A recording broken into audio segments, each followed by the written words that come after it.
What's going on, guys? RBG here, back with more coverage on Marvel Spider-Man Miles Morales, and we're literally on the cusp of the game's release.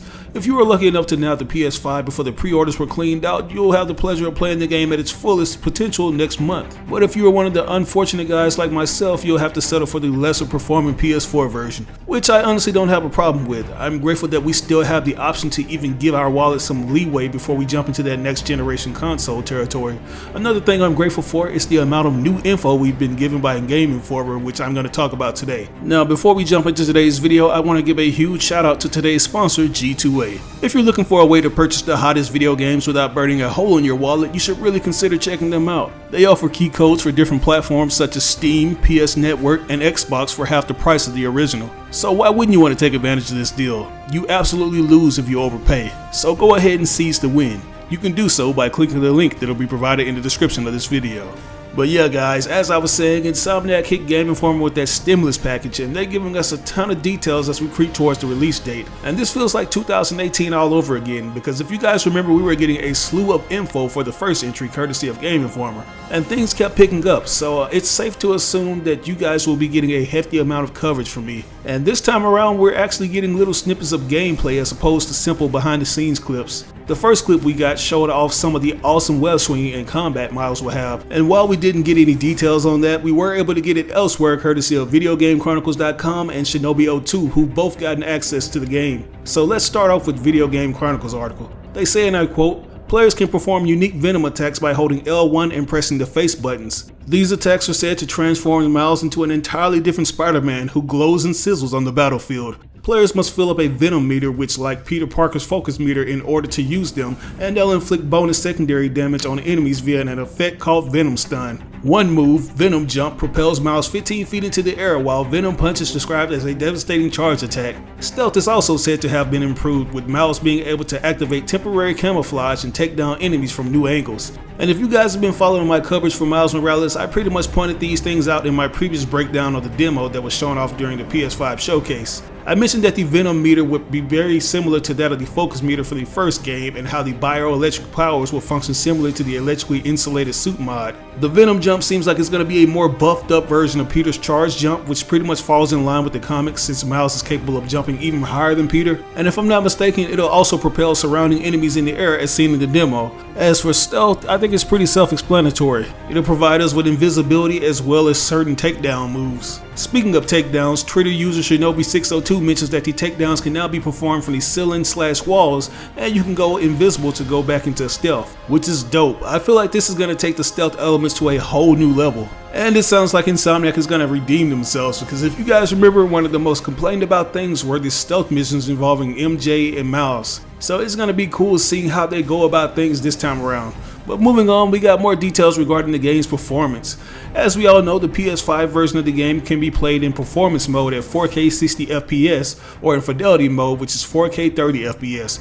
Fidelity mode features ray tracing and other visual effects not included in the performance mode, which replaces the ray tracing with screen space reflections. And according to the Video Games Chronicle website, the entire game is said to be load free on PS5. Even the player's fast travel. On the PS4 version, however, the game runs at 1080p 30 FPS and at 4K 30 FPS on the PS4 Pro. The current gen versions, being the PS4, feature the same load screens as the ones in the first Marvel Spider-Man game, and the game's new photo mode now features the ability to customize the lighting. Players can move and place up to 3 lights to create ideal settings for their shots, while a selection of new selfie poses, stickers, frames, and other little things are included according to the magazine. Swiping left on the DualSense touchpad brings a phone where players can find the new Friendly Neighborhood Spider app. This essentially replaces the police scanners from the first game and allows players to browse crimes and activities without entering a menu. Yesterday, Gameinformer revealed that the game's first boss fight sees Miles facing off against the Rhino after the villains escape from their cargo containers transporting him through Harlem. They described the set piece as far larger in scope than anything they've seen in the first game, and I think this scene pretty much confirms that Peter Parker will be featured in the game's story. Like, I know a lot of you are wondering where he could possibly be during the events of Miles' solo adventure, so this answers that question to a certain extent. If you've been following all of the updates to this point, you may have noticed him in other instances swinging alongside Miles, like in this one shot from a couple months ago and this other shot that shows Miles wearing what looks to be the classic Spidey suit under his casual street gear. So it looks like we're gonna get get a continuation of Miles' training from the City That Never Sleeps DLC. I think it's safe to assume that Peter will have to handle the bigger situations, since in this particular cutscene it's highly alluded to that Miles may have accidentally played a part in setting the villains free. And let me just say that I was getting some insane nostalgia trips with this boss fight. Of course, this instantly gives us a recollection of Miles' first encounter with the Rhino from the previous game,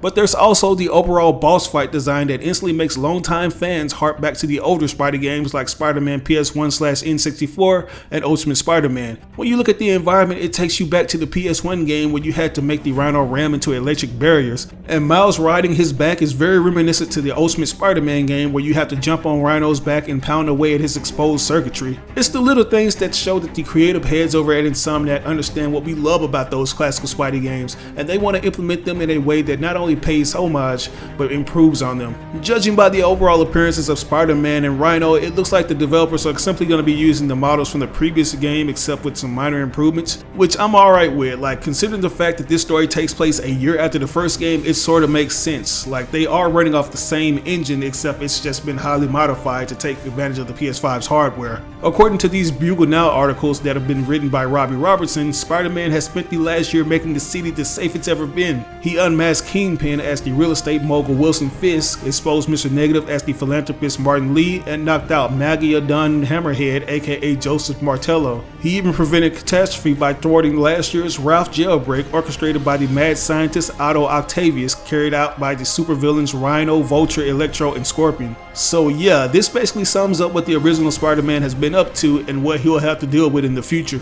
Because as you can see, he's most likely going to be dealing with the other escaped members of the Sinister Six due to Miles' fumbles. And this just further shows how much more seasoned Peter is compared to Miles. It seems like Miles is going to cause more problems than good, since we see in one instance of him accidentally damaging the bridge after his bioelectric powers creates a bomb with the truck full of New Farm in the demo. By the way, if you think this story is going to expand on other things from the previous games such as Venom and the symbiote, you might want to go ahead and bury those expectations, because apparently Spider-Man Miles Morales isn't going to directly say what comes next in Marvel Spider-Man 2, and Insomniac has flat out stated that they have no plans for DLC leading up to the next installment, which is pretty understandable since they're literally juggling 3 games, being Miles Morales, Spider-Man 2, and the new Ratchet & Clank game, so we're just going to have to be patient.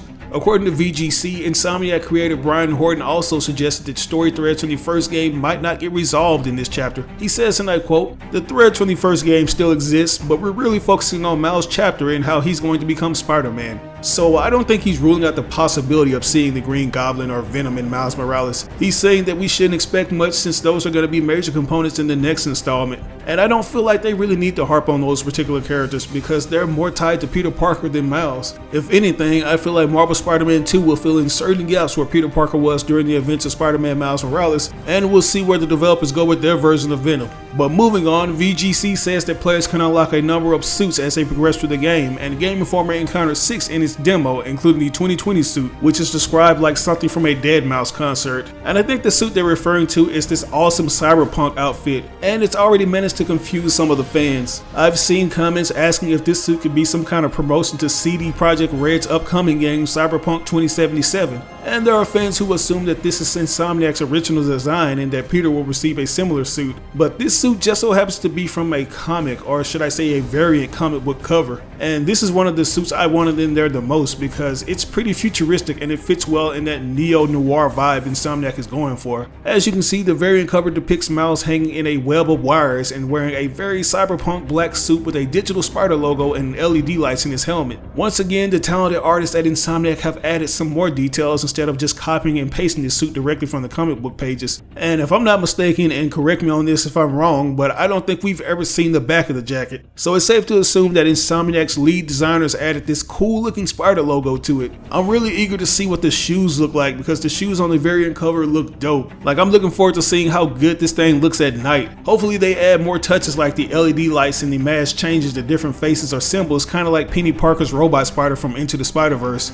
But anyways, as I mentioned earlier, earlier, Gameinformer said that they came across 6 costumes in their experience with the demo, and I think this excludes the default, so let's just scratch that one off. We already got the time response activated circuit kinetic suit, also known as the track suit, a mystery suit Sony accidentally revealed to be the Into the Spider-Verse suit. We got a glimpse of another suit on the cover of the concept art book that looks like the Spider-Verse suit except with an Insomniac twist, and we got a glimpse of Miles wearing what looks to be the classic Spidey outfit under his urban streetwear, followed by his main costume that has a jacket and a backpack over it. Include the Cyberpunk outfit, and that makes 6 total. So yeah, this is turning out to be a game that's going to have a hefty amount of content. Be on the lookout for more coverage because we're just getting started. But while we wait, let me know what you think about all the things we found. Are you excited to see Peter Parker Spider-Man in action? And what do you think about the Rhino boss fight? Let me know in the comments below. As always, I asked you like or dislike the video. It doesn't have to be a thumbs up, it can be a thumbs down. Any feedback is good feedback and will only help me improve on my channel. But if you really enjoyed the video, it would help me out tremendously if you shared it with all your friends and followers on social media. Sharing really makes a difference. But this is your boy RBG signing out on another video. I'll catch you guys later. Peace out.